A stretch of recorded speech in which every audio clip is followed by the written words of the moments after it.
하나님 말씀은 역대하 30장 13절에서 27절까지의 말씀입니다. 역대하 30장 13절에서 27절입니다.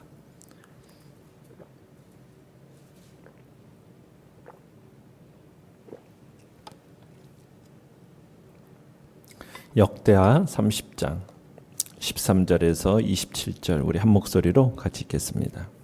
시작. 둘째 달에 백성이 무교절을 지키려 하여 예루살렘에 많이 모이니 매우 큰 모임이라. 무리가 일어나 예루살렘에 있는 제단과 향단들을 모두 제거하여 기드론 시내에 던지고 둘째 달 14째 날에 유월절 양을 잡으니 제사장과 레위 사람이 부끄러워하여 성결하게 하고 번제물을 가지고 여호와의 전에 이르러 규례대로 각각 자기들의 처소에 서고 하나님의 사람 모세의 율법을 따라 제사장들이 레위 사람의 손에서 피를 받아 뿌리니라. 회중 가운데 많은 사람이 자신들을 성결하게 하지 못하였으므로 레위 사람들이 모든 부정한 사람을 위하여 유월절 양을 잡아 그들로 여호와 앞에서 성결하게 하였으나 에브라임과 므낫세와 이사갈과 스불론의 많은 무리는 자기들을 깨끗하게 하지 아니하고 유월절 양을 먹어 기록한 규례를 어긴지라.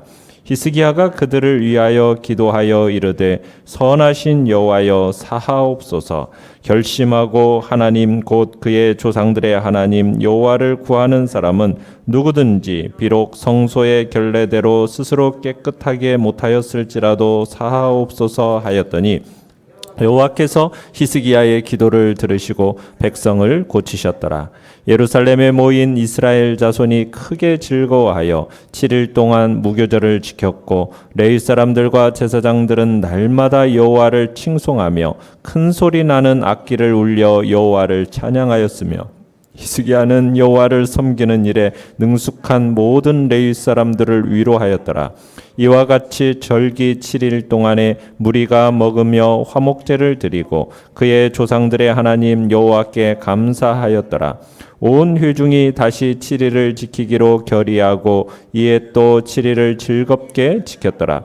유다 왕 히스기야가 수송아지 1000마리와 양 7000마리를 회중에게 주었고 방백들은 수송아지 1000마리와 양 10,000마리를 회중에게 주었으며 자신들을 성결하게 한 제사장들도 많았더라.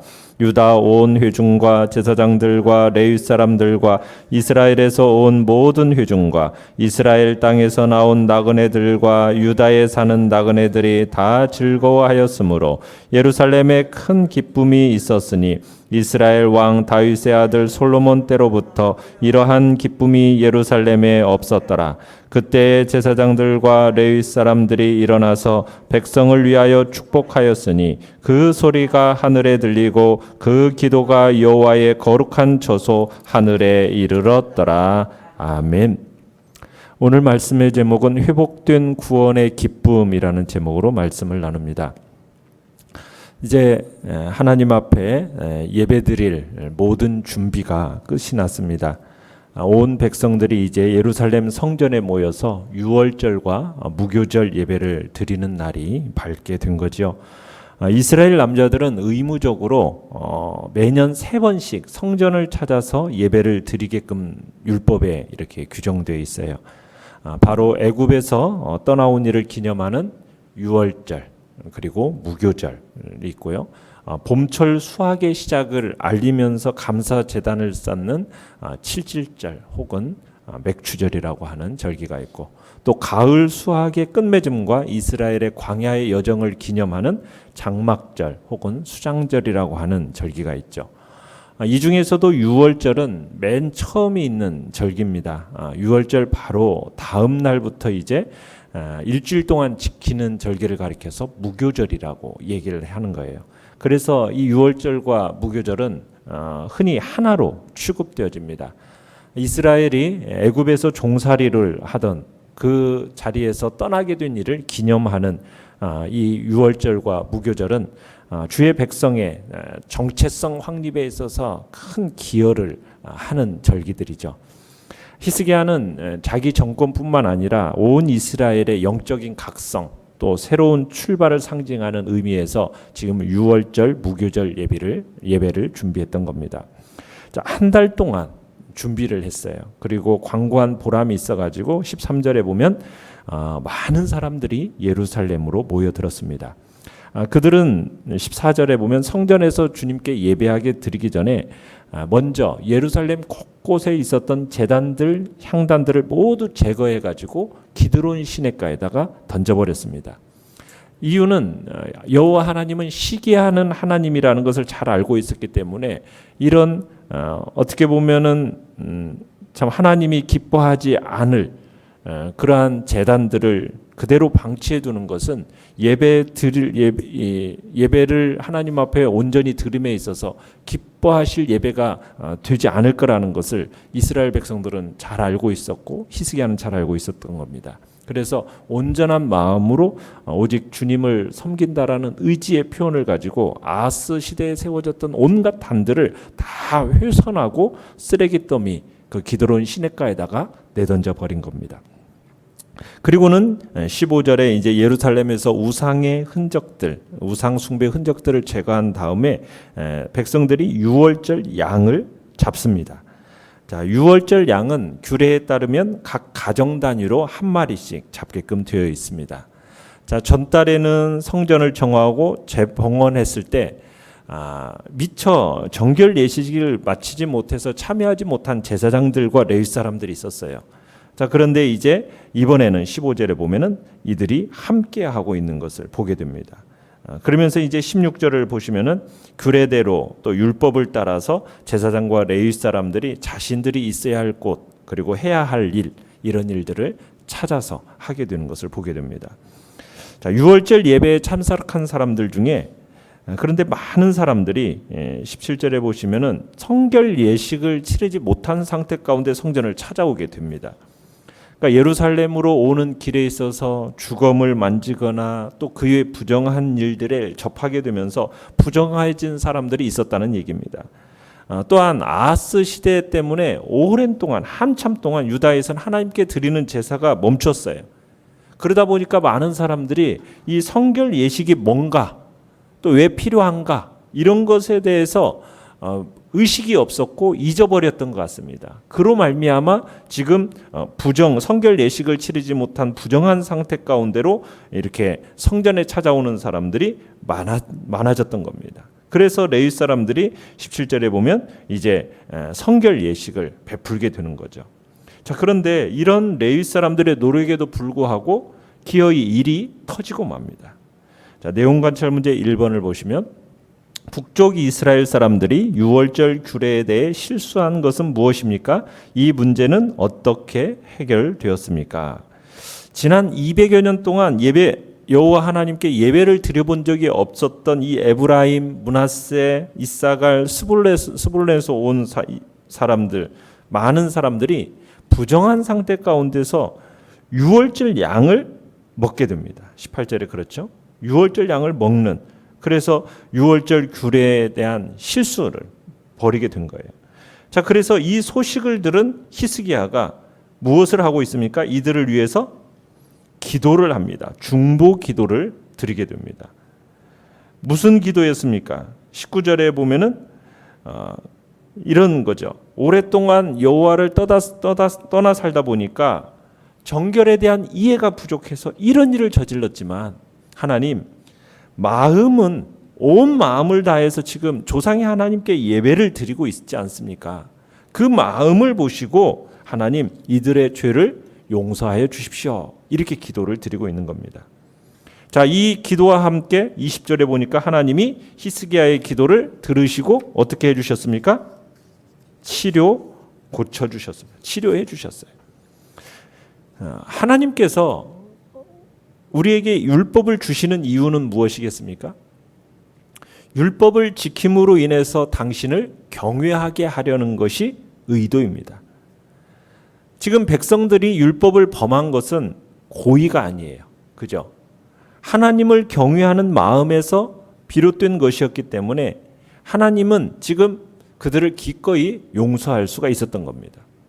그러니까 올바른 마음가짐, 그 의도가 어떻게 보면 율법 율법의 어떤 문자적인 준수보다도 더 큰 효력을 발휘한 순간이다라고 볼 수가 있는 거죠.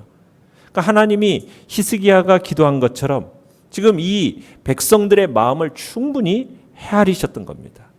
그러니까 하나님이 찾으시는 사람은 어떤 사람입니까? 하나님을 경외하는 자들이거든요. 어떤 율법이나 종교적인 규범 이런 것보다도 하나님은 무엇을 더 중요하게 여기시는 겁니까? 그 마음을 더욱 중요하게 여기시고 그걸 아시는 하나님, 마음을 아시는 하나님이 마음으로부터 지금 하나님을 경외하는 그 모습을 보시고는 하나님이 용서하시고 고쳐주신 겁니다. 지금 여기서 백성을 고치셨다 이 말은 이 일로 인해서 빚어질 수 있는 재앙을 히스기야의 기도로 예방했다 이런 말도 되고, 아울러서 지금 하나님과 이 언약 갱신을 통해서 지금 이 이스라엘 백성들이 다시 주의 백성으로 인정되었다 이런 의미도 됩니다. 그러니까 지난 수백 년 동안 주님을 떠나 살던 이 북왕국 사람들에게 지금 이제 하나님께서 자기 백성으로 받아주시고 이 백성으로서 인정하셨다라는 것은 굉장히 의미 있는 말씀이 되는 거죠.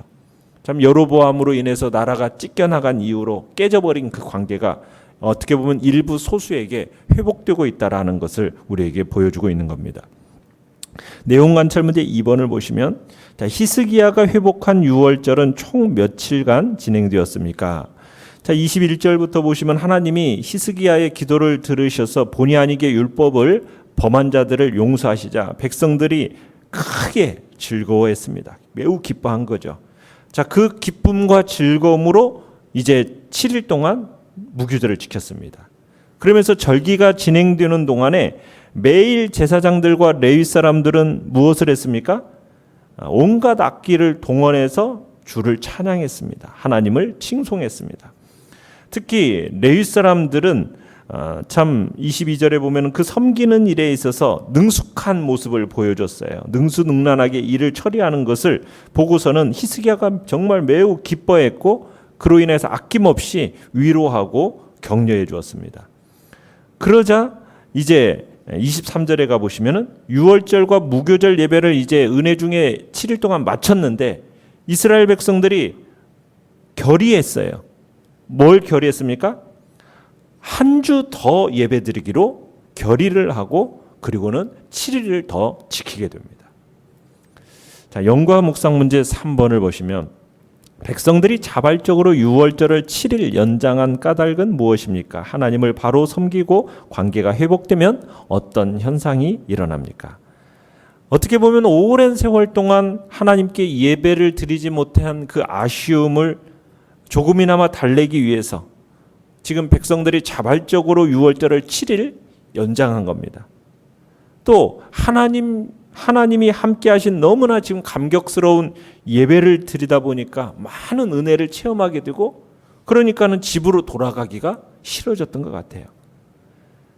지금 하나님이 율법에는 딱 정했어요. 7일이라는 율법으로 무교절을 지키라고 정했는데 이 예배에 참여한 사람들의 마음을 하나님께서 헤아리시고 그들의 죄를 용서하셨던 것처럼 이제는 주의 백성들이 율법이 요구한 것보다도 일주일 더 긴 예배를 드리고자 한 겁니다. 그러면서 연거푸 지금 2주 동안 예배를 드리기로 결정을 하고 그 일주일도 억지가 아니죠.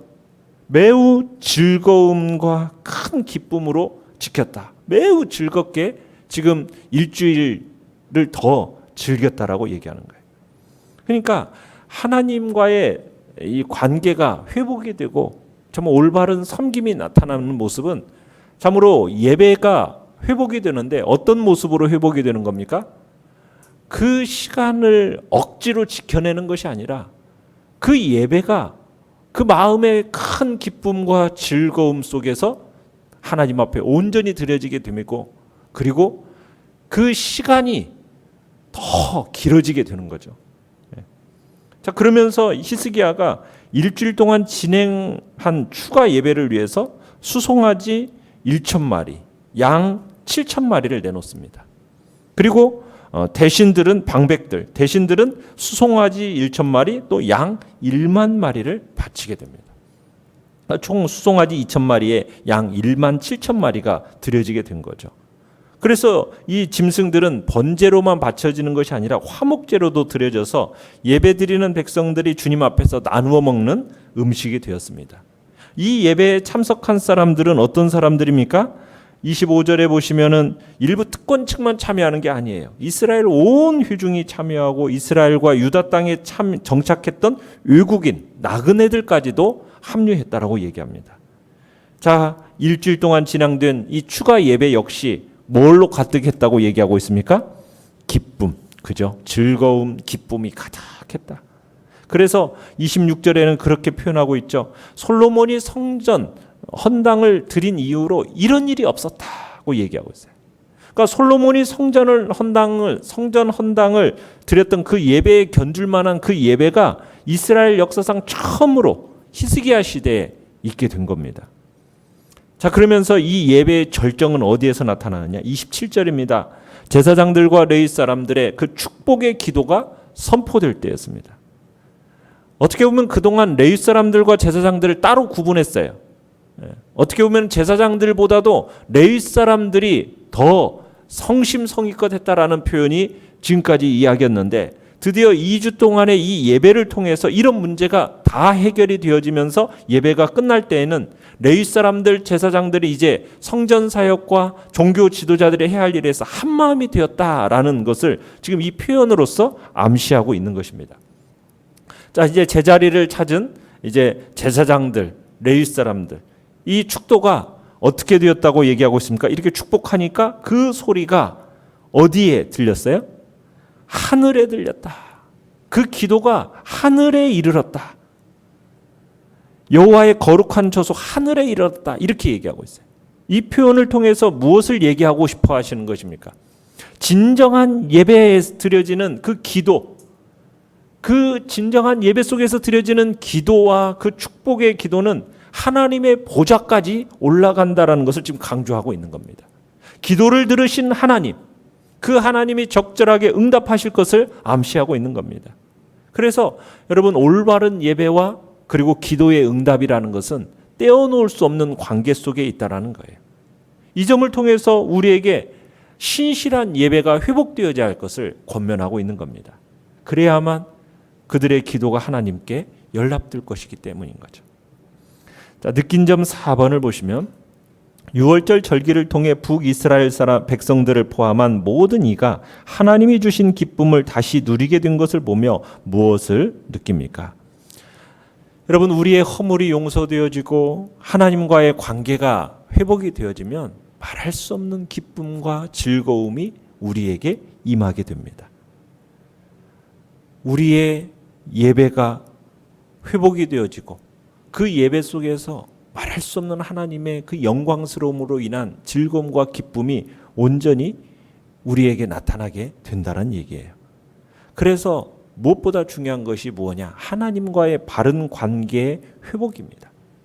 바른 관계에 있는 사람은 하나님을 어떤 분으로 알게 됩니까? 하나님은 죄를 용서할 수 없는 하나님, 거룩하신 성품을 알기 때문에 그 공의로우신 하나님이라는 것을 우리가 알게 돼요. 그러면은 죄를 범하면 어떤 일이 벌어질까라는 걸 아는 겁니까? 죄라는 것은 하나님과의 단절을 만들어 버려요. 하나님의 은혜를 입지 못하게 만드는 겁니다. 그 죄로 인하여서 수많은 인생들이 고통을 당하게 되는 거예요. 그렇기 때문에 우리는 정말 뭐가 중요하다는 것을 아는 사람이에요. 하나님과의 그 바른 관계가 중요하다는 것을 아는 사람들은 어떤 노력을 하겠습니까? 죄와 단절하려는 노력을 하는 겁니다. 그러나 우리의 본성이라는 건 어때요? 우리의 본성이라는 것은 자꾸 이 죄의 본성, 타락한 본성을 가지고 있기 때문에 이게 자꾸 우리가 말하는 거나 행동에 있어서 늘 죄로 향하게 되어 있어요. 그러면 이 본성을 거스르고 죄와 단절하려면 필연적으로 어떤 일이 벌어지게 되겠습니까? 치열한 내적 싸움이 벌어지게 되는 거예요. 그죠? 하나님 앞에서 내 안에 뭐가 있기 때문에 죄의 본성, 육체의 소욕이라는 것이 있어요. 그리고 내 안에 이제 새로운 소욕이 들어왔어요. 성령의 소욕이 들어왔습니다. 그러면서 이제 내 안에서 어떤 일이 일어나요? 이 둘이 치열한 내적 싸움이 일어나게 되는 거예요. 왜? 우리는 뭐가 중요하다는 것을 알기 때문에, 하나님과의 바른 관계가 무엇보다도 중요하다는 것을 알기 때문에 이제는 내가 육체의 소욕에 굴복되는 자로 살아가는 것이 아니라 성령의 소욕을 따라서 살아가는 자가 되어야겠다라는 그 우리의 심령이, 마음에 그것들이 일어나게 되면서 이제는 그 죄의 본성을 쳐서 복종시키면 안 된다라는 그 마음이 우리 안에 생겨지는 거죠. 그렇기 때문에 죄와 단절하려는 사람은 결국에는 극심한 내적인 고통을 겪을 수밖에 없어요. 그래서 오라 나는 곤고한 사람이로다 하면서 사도 바울이 그렇게 외쳤던 것처럼 우리의 마음속에 그런 내적인 싸움이 있는 겁니다. 그래서 내가 어찌하든 이 죄와 단절해야겠다. 그렇지 않고는 내가 하나님과의 바른 관계를 유지할 수 없으니, 내가 그러지 않고서는 하나님이 주시는 그 은혜와 기쁨을 누릴 수 없으니 내가 어찌하든 이 하나님과의 바른 관계를 위해서 죄와 치열하게 피 흘리기까지 싸우겠다라는 결단의 모습이 우리 안에서 나타나게 된다는 거죠. 그게 바로 우리 믿는 그리스도인들의 삶인 것입니다. 하나님 앞에 온전한 예배, 그 온전한 예배를 드리기 위해서는 이 일주일 동안 우리가 어떤 모습으로 나가야 되는 겁니까? 죄와 피 흘리기까지 치열한 영적 싸움이 우리 안에서 있고, 그 승리를 가지고 하나님 앞에 나아갈 때 하나님 앞에서의 그 예배가 풍성함과 기쁨과 즐거움이 우리에게 온전하게 나타날 것을 성경은 우리에게 오늘 가르쳐주고 있는 것입니다. 결단과 적용 5번입니다. 나는 예배를 드릴 때마다 구원의 기쁨을 누리고 있습니까? 혹시 구원의 기쁨을 잃었다면 그것을 회복하기 위해 내 삶에서 먼저 회복해야 할 것은 무엇입니까? 우리가 먼저 하나님과의 관계 회복을 위해서 지금 하나님 앞에 나아가 내 모든 죄와 허물들이 고백되어지고 주님의 보혈로 정결하게 씻음받으면서, 그리고 우리는 이 관계를 계속 유지해 가기 위해서 영적인 치열한 싸움, 내적 싸움에 우리가 들어가서 정말 하나님 안에서의 그 영적 승리들을 우리들이 맛보고 그 승리의 기쁨을 가지고 하나님 앞에 온전한 예배자로 나아가기를 간절히 바랍니다. 오늘의 기도 같이 읽겠습니다. 시작. 주님께 내 마음 드리니 내게 구원의 기쁨을 회복시켜 주옵소서. 아멘. 말씀을 생각하면서 기도하시고요. 연약한 우리의 지체들을 위해서 기도해 주시기 바랍니다. 이제 코로나19 바이러스를 잠잠케 해달라고 다가오는 또 송구영신 예배 가운데도 하나님의 은혜와 풍성함의 역사를 놓고 기도해 주시기 바랍니다. 주님께서 또 속히 대면하여 예배드릴 수 있는 날을 주님 열어달라고 주여 3번 부르짖으면서 합심해서 기도합니다. 주여, 주여.